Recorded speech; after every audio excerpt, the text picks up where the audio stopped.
prejudiced story. Jordan Pierce, a confident young man in his late 20s, Jordan is a black entrepreneur. He dresses casually but carries an air of quiet strength, with a limited edition watch adorning his wrist that catches the attention of those who are observant. Despite his modest attire, Jordan is successful and has earned his wealth through hard work and determination. His demeanor reflects resilience, and he has learned to navigate a world full of prejudice without ever losing his sense of self-worth. Travis Edwards, a privileged young man, Travis is the epitome of entitlement. Coming from an old money family, he exudes an air of superiority and believes that wealth grants him the right to look down on others, particularly those who don't fit his narrow view of success. His personality is arrogant, and he's quick to judge anyone who doesn't meet his social standards, especially when it comes to race. Ethan Ward, Jordan's assistant. Ethan is a white man in his early 30s, exuding professionalism and efficiency.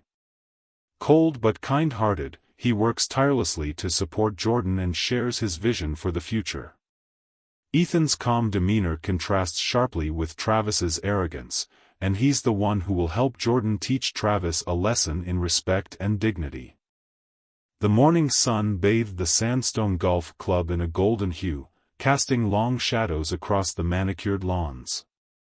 A gentle breeze stirred the leaves of the ancient oak trees that dotted the course, creating an almost ethereal atmosphere. The world seemed to slow down within the confines of this prestigious club, a sanctuary for the elite.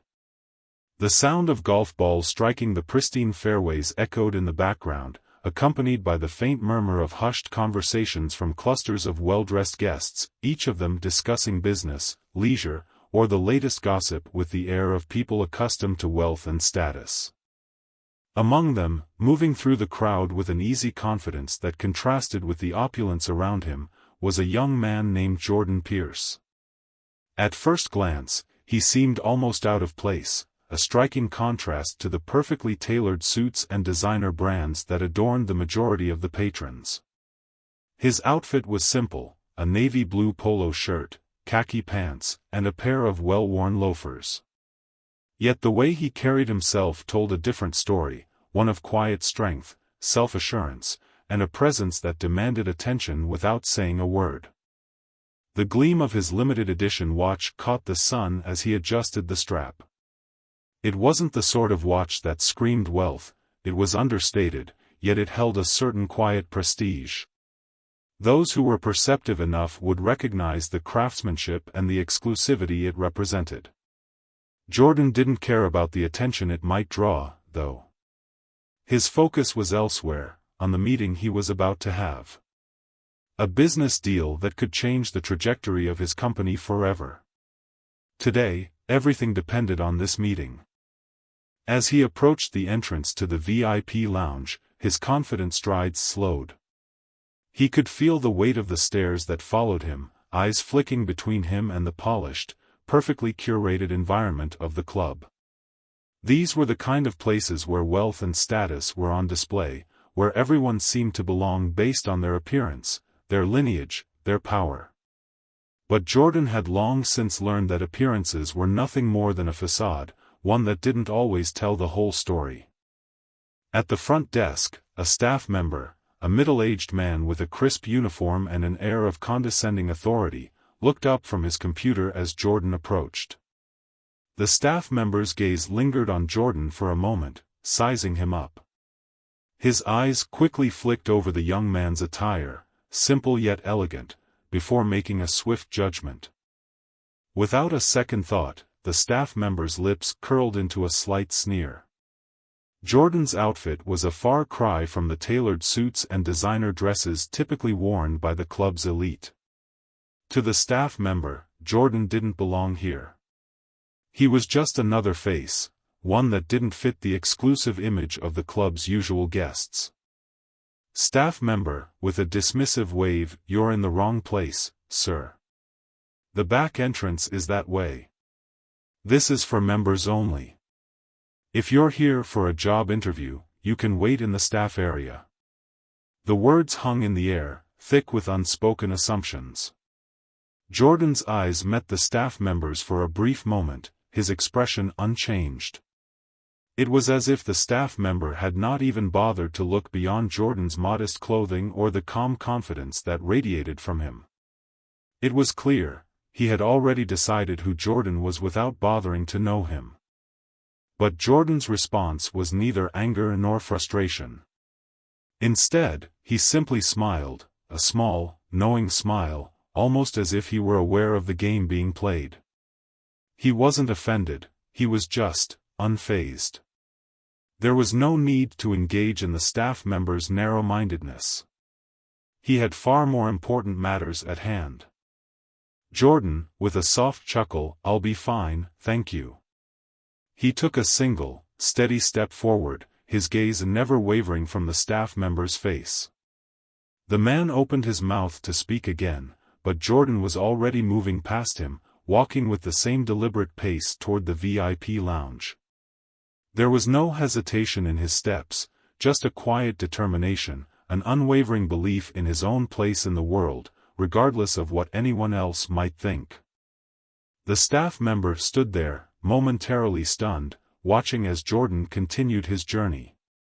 For a split second, there was a flicker of uncertainty in the staff member's eyes, but it quickly vanished, replaced by the same dismissive expression. After all, it was easier to hold on to assumptions than confront the truth. Jordan's footsteps echoed on the polished marble floor as he entered the VIP lounge. The lounge was a world unto itself, an exclusive sanctuary where the wealthy came to relax, to discuss deals over fine wines, and to assert their power and status. The high ceilings, the soft lighting, the plush furniture, it was all meticulously designed to evoke a sense of privilege. The walls were lined with paintings by renowned artists, each piece a symbol of refined taste and wealth. The air smelled faintly of expensive cologne and freshly brewed coffee. Jordan walked straight to the reception desk, where a polite hostess stood ready to greet him. She looked up with a smile, but there was a moment of hesitation in her eyes when she saw him. Her gaze flicked over him, just as the staff member had done, before she quickly recovered, her professionalism kicking in. "Hostess," with a courteous smile, "Good morning, sir. Welcome to the VIP lounge.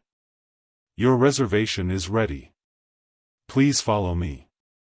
Jordan nodded, offering a brief but genuine smile in return. He didn't need to say much. His presence was enough.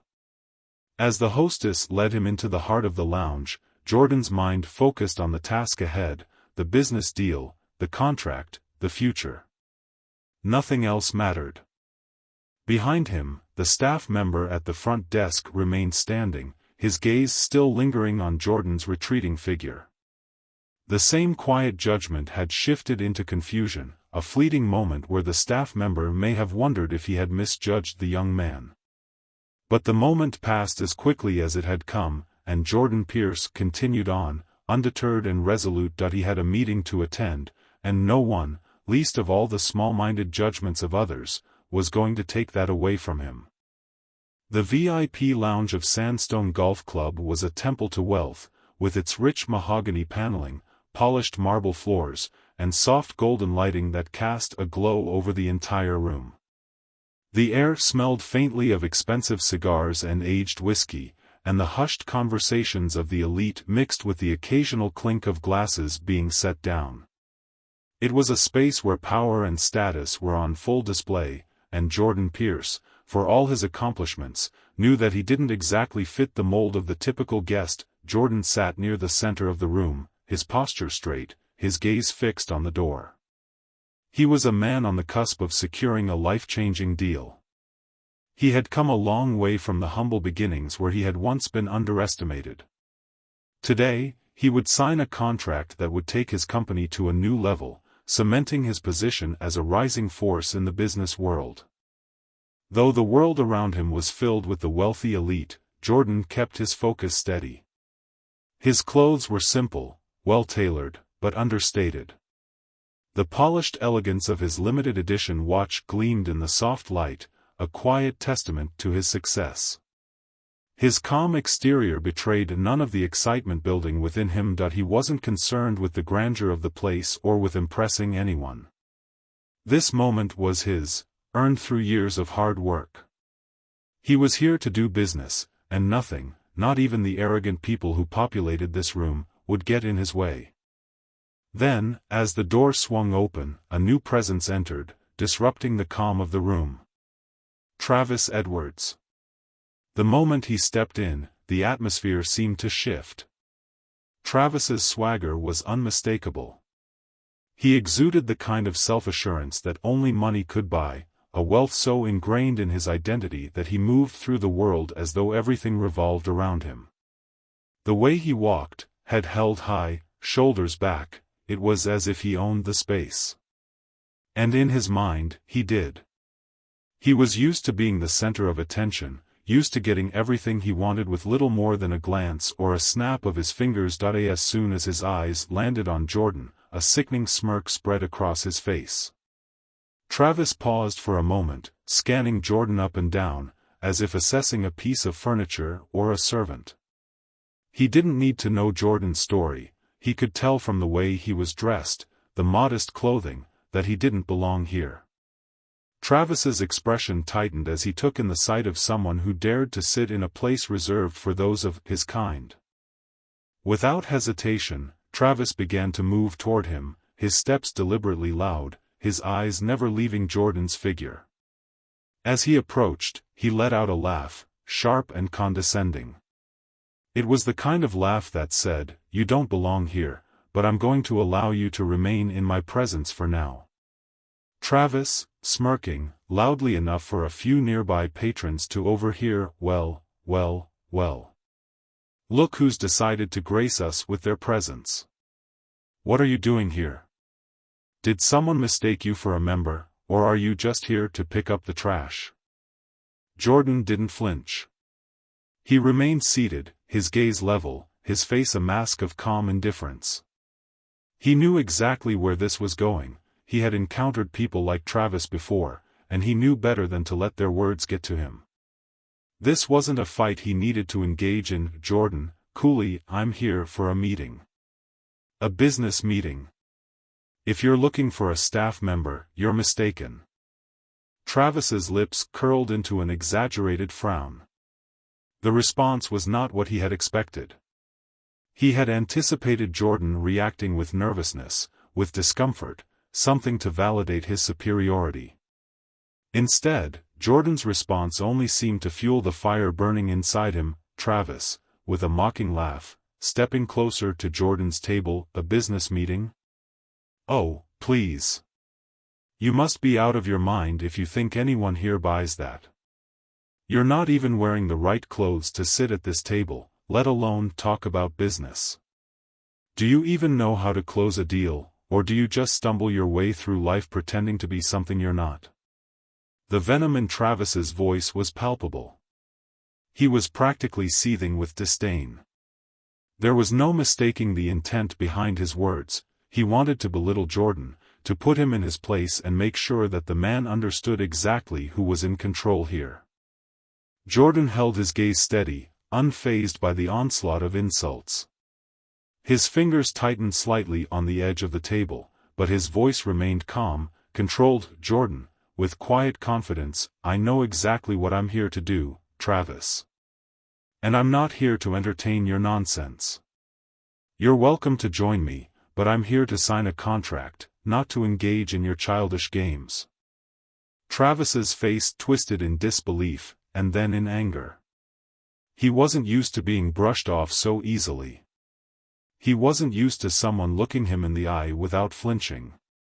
He took a step closer, practically looming over Jordan, his voice dripping with even more contempt. "Travis, low and dangerous, a contract? You think you're on my level? You're just a little nobody pretending to play in the big leagues. You've got no idea what you're talking about. This is a world for people who've earned their place, people who've worked for it. You, on the other hand, are just a damn charity case who somehow found his way into the room, hoping for a scrap from the table. You don't belong here. This place, this life, it's not for people like you." Jordan's eyes narrowed ever so slightly. The word stung, but he wasn't about to let Travis see that. He'd faced far worse in his life, and he'd never allowed the words of small-minded people to dictate his actions. "Jordan," with a cold, unwavering tone, "I don't need your approval, Travis.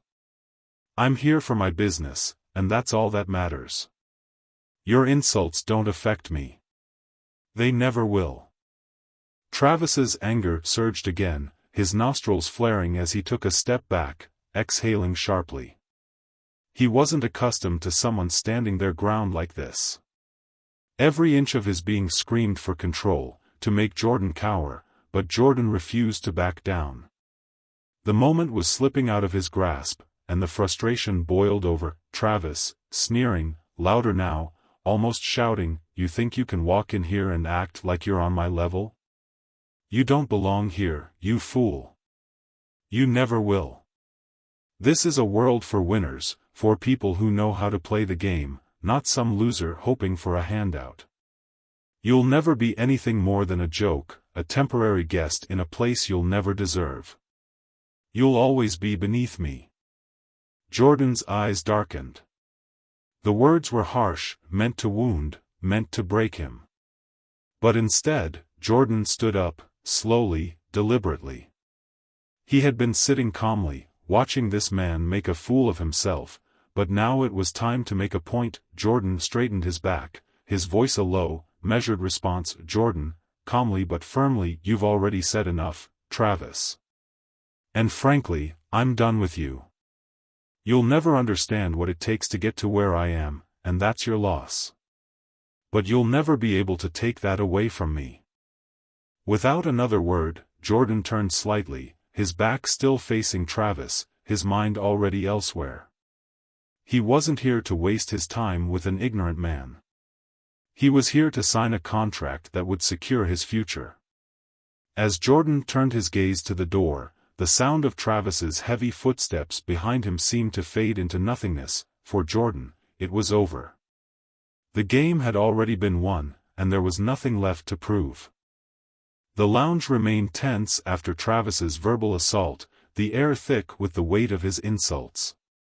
Jordan remained as calm as ever, his posture still and his face neutral, though beneath his composed exterior, he felt the growing tension from the confrontation.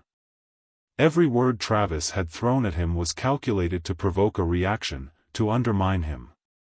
But Jordan was unmoved. He had been underestimated all his life, and he had learned how to let the noise of small men bounce off him without so much as a thought. Travis, on the other hand, couldn't let it go. His arrogance was infectious, a constant need to assert his dominance over those he deemed weaker. He had no idea how much he had just misjudged. He had no idea that the man he was so casually insulting was far more than he could ever comprehend. For what felt like an eternity, Jordan let Travis speak, letting his words hang in the air like insults he'd long since stopped hearing. Travis's voice rang out, his insults growing harsher, his tone more biting, more condescending. Jordan stood there, listening, his expression never wavering. He wasn't here for Travis.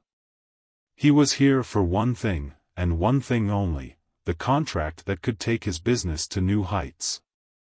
Then, the door opened, and in walked Ethan Ward, Jordan's assistant, his entry a quiet punctuation to the chaos brewing between the two men. The moment Ethan stepped inside, the room seemed to shift. Ethan was a man of few words, his presence alone commanding respect. His sharp blue eyes scanned the room with cool precision, quickly falling on Jordan, then moving over to the man standing just a few feet away, Travis Edwards. The tension in the air thickened, and without missing a beat, Ethan walked toward Jordan. Travis, seeing the assistant approach, immediately stood up, a wide grin spreading across his face. He was eager now, eager to control the narrative, eager to charm his way out of the situation he'd created. He had thought Jordan was just some imposter, some random who didn't belong. But now, with Ethan's arrival, he had to play the part of the gracious businessman, Travis, smiling widely, extending his hand. "Ah, there you are. I was wondering when you'd get here. I'm so glad you could make it. We've all been waiting for you, looking forward to doing business together." His hand lingered in the air, eager for a handshake. His eyes gleamed with the kind of self-assuredness only someone like him, accustomed to power and privilege, could possess. He had already decided how the meeting would go, and now, with Ethan's presence, he expected to control the room. But Ethan, cool and composed as always, didn't even acknowledge the handshake. His steps were steady and measured as he walked right past Travis, brushing past him as if he were nothing more than a mere inconvenience. He didn't glance at Travis, his focus entirely on Jordan, who had been watching the exchange silently, a knowing smile playing on his lips. Without skipping a beat, Ethan made his way to Jordan's side, offering a brief but respectful nod as he approached his boss. The room seemed to grow quieter with Ethan's arrival, as if the dynamic between the two men shifted instantly. Ethan's calm presence filled the space, the quiet force of his professionalism immediately taking control. Jordan had been watching Travis carefully, observing the way he tried to assert his dominance, the way he tried to diminish him. But now, Jordan's quiet smile deepened, and he slowly turned to face Travis. His gaze was steady, unwavering. The tension in the room was palpable, and it seemed to pull tighter with each passing moment. "Jordan," with a smirk, his voice low and almost mocking, "So, now you're treating me like this because of the color of my skin, huh?" Travis froze. The words were like ice water to the face, completely shattering his arrogant composure. His eyes widened, and for a brief moment, he couldn't quite grasp what Jordan was saying. His mouth opened and closed, the weight of his own assumptions crashing down on him. He had been so sure, so certain, that Jordan was just some nobody. Some random guy in the wrong place, trying to act like he belonged. But now, in this moment, the truth was beginning to pierce through. Before Travis could stammer out some defensive reply, Ethan, who had been standing by Jordan's side the entire time, turned toward Travis. His eyes, cold and sharp, locked onto Travis's, a stark contrast to the cocky confidence that Travis had been projecting. Ethan's tone was calm, but there was an undeniable authority in it that made Travis's chest tighten with discomfort. "Ethan," his voice measured, almost too calm. "Actually, Travis, you might want to take a seat for this." The words cut through the silence like a blade, and for a moment, the entire room seemed to hold its breath. Travis's mouth hung slightly open, unsure whether to laugh, to protest, or to do something, anything, to regain control of the situation. But Ethan's gaze never wavered. The moment had shifted, and there was no going back. Jordan stood, slowly but surely, his movements deliberate. He turned toward Travis with that same quiet smile, the irony in his eyes all too evident. He had known this moment would come. The moment when Travis, full of his own arrogance, would finally realize the truth. "Jordan," with a calm but undeniably powerful voice, "I'm the one you've been insulting all this time. This is Jordan Pierce, the CEO of the company you've been so dismissive toward. And if you think this meeting was for you to mock me, you've got another thing coming." The words landed like a bomb in the room. The air seemed to freeze, and time slowed. Travis's face drained of color. His eyes darted between Jordan and Ethan, as the realization hit him like a freight train. The person he had been belittling, the man he had assumed was beneath him, was not some low-level employee. He was the very person they had been waiting for, the man who held all the power in this room. For a moment, Travis just stood there, completely frozen, his mouth moving but no sound coming out. His brain was scrambling, trying to process what had just been revealed. The man he had so eagerly mocked, the one he had insulted so casually, was the person he needed to impress. He had made a fool of himself, and now, there was no taking it back. "Travis," stammering, his voice shaking, I didn't know. I didn't know it was you. I thought. Jordan, cutting him off, his voice calm but with a sharp edge, you never bothered to know, Travis. You assumed, and you assumed wrong. The room was deathly silent. There were no words left to say. Travis stood there, his face a mix of confusion, humiliation, and rage. He couldn't understand how he had missed it. How he had made such a colossal mistake. The truth of the situation had been laid bare, and there was no escaping it now. Jordan Pierce, the man he had mocked, was not only his business partner, he was the one with all the power in this room. The one who could decide if this deal happened or if it would crumble. Ethan didn't say another word. His quiet presence had spoken volumes, and he gave a small, respectful nod to Jordan before turning toward the door. The deal was done. The business was taken care of. Travis, for all his posturing, had just learned a lesson he would never forget. Jordan, to Ethan, as they walked toward the exit, let's go. The deal's waiting for us. As they walked out of the lounge, the echoes of Travis's stunned silence filled the space behind them, and the tension in the room slowly began to dissipate. The twist had been played. And for Jordan Pierce, it was just another victory in a world that had underestimated him for far too long. The moment Jordan revealed the truth about his identity, the entire atmosphere in the room shifted. Travis, now completely paralyzed by the weight of his own arrogance, stood frozen, unable to process what had just transpired. His mind raced, but no coherent thoughts could form. Jordan and Ethan, in a quiet display of mutual understanding, calmly ended the meeting, knowing there was nothing left to discuss with someone who had so deeply underestimated them. Without a word wasted, they walked out of the lounge. The sound of their steps echoed behind them as Travis and his entourage remained in stunned silence.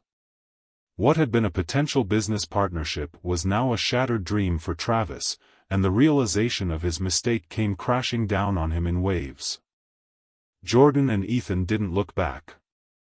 The deal, which had been months in the making, was abruptly called off. It was clear to both Jordan and Ethan that they would not be working with someone like Travis, someone who was so blinded by privilege and arrogance that he couldn't see beyond his own prejudices. For Jordan, the decision was simple: his company would never align itself with such ignorance and disrespect. The value of integrity and mutual respect far outweighed the short-term financial gains that this deal might have brought. As they walked away from the golf club, leaving behind the world that Travis had so desperately clung to, they felt a sense of resolution. The choice had been made, and there was no turning back. In the days that followed, the impact of their decision reverberated through the business world. Travis's company, once a powerhouse in the industry, began to falter. Without the lucrative contract Jordan and Ethan had been ready to sign, the company's financial situation began to spiral. The other potential deals that Travis had been counting on all fell apart one by one. Investors pulled back, competitors seized the opportunity, and soon, the once promising empire that Travis had built began to crumble. The final blow came when the company, unable to recover from the financial strain, was forced to file for bankruptcy. The arrogance and prejudice that Travis had directed toward Jordan had cost him everything. What he had seen as a small moment of dominance, a way to assert his superiority, had instead triggered a chain of events that led to the complete destruction of his business. The world he had built on entitlement was dismantled, piece by piece, and in its place was nothing but failure and regret. In this story, Jordan Pierce's calm and dignified approach in the face of Travis's condescension shows that true power doesn't come from belittling others, it comes from knowing your worth and standing firm in your values. Jordan didn't need to retaliate or stoop to Travis's level. Instead, his decision to walk away and call off the deal was the ultimate act of strength and integrity. Travis's failure was not just a result of poor business decisions, it was a direct consequence of his own prejudiced attitude and inability to see beyond his wealth and status. Arrogance blinds, and prejudice destroys. True success is built on respect, fairness, and the ability to see the value in others, regardless of their appearance, background, or social standing. Those who refuse to acknowledge the worth of others will ultimately find themselves standing alone, facing the consequences of their actions. What are your thoughts on how Jordan handled the situation with Travis? Do you think walking away from the deal was the best decision, or should Jordan have confronted Travis more aggressively? Share your thoughts below.